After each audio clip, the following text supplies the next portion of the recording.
From China to North Korea now threatening to pull the plug on the upcoming Singapore summit over what they are calling one-sided demands for denuclearization. Kim Jong-un also calling on the United States to end its military drills with South Korea. So why the sudden change of heart after the stage has been set? Joining me now is security and foreign policy expert James Carafano. Thank you so much for joining us. We appreciate it. Good to be with you. So why do you think the sudden change of heart, or is it a change of heart? Never have anybody on this show that tells you what the North Koreans are thinking, because they don't know. Yeah.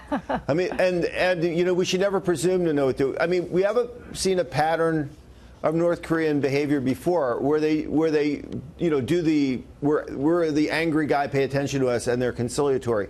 So in some ways this is kind of same old, same old. I think rolling into the talks perhaps they had a sense that momentum was too strong on the U.S. side, and they wanted to do something to slow that down. Yeah, there has to be some reason behind it. Let's take a look at their statement threatening to cancel the summit. It says the United States will also have to, this is actually a different soundbite here. They're saying if the Trump administration takes an approach to the summit with sincerity for improved relations, it will receive a deserved response. However, if the U.S. is trying to drive us into a corner to force our unilateral nuclear abandonment, we will no longer be interested. So what do you make of the words that they're using there, this provocative military drill? This is something that the United States has been doing a long time with South Korea. Right. I mean, and the North Koreans, when they want to make a statement, they demand an end to these things, and then ironically, when the North Koreans, we do drills, and the North Koreans say, "Yeah, whatever, we don't care." So it really has nothing to do about the drills. We know it doesn't have anything to do about the drills. The North Koreans know they don't have anything to do about the drills. Now, what I found really interesting about that statement is, you know, if the U.S. just comes to the table and says, hey, give us your nuclear weapons and we're done here, then we don't want to do a deal. But the U.S. has already sent very strong signals that the administration is coming to do a deal. And let me tell you how Trump does deals. I mean, and we've seen this over and over again.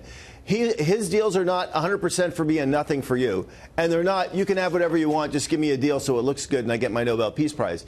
His deal is, look, we have to do a deal. You need to get something out of this deal, because if you don't, you're not going to honor it. But I'm going to get out of the deal what I need. And that's the way the president, I would imagine, would negotiate this deal. Yeah, we have another statement here. This is from Pyongyang. Their statement goes on to say, this is the one I was originally going to read. The United States will also have to undertake careful deliberations about the fate of the planned North Korea-U.S. summit in light of this provocative military ruckus jointly conducted with the South Korean authorities. And you were just talking about that. That's exactly what you were just talking about. Right. And you know what? If the North Koreans walk away from the talk, so what? Who cares? Our strategy is maximum deterrence, which is nuclear deterrence, missile defense, conventional deterrence, sanctioning, and keeping that in place as long as North Korea is a nuclear threat really doesn't really give them any running room. And so as long as we keep our strategy in place, they can run in circles with the diplomacy all they want. What about China, where China comes into play with this, and certain talks that are going on right now in terms of trade with China?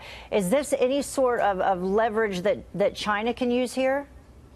I think the administration can't get into a box where it's trying to manage a relationship linked to the Korean situation. You know, we have to let those run on separate paths. Otherwise, we're just going to trip over ourselves and fall down. All right. Thank you so much for joining us, James. We really appreciate it. Sure. We're all keeping our eye on it for sure.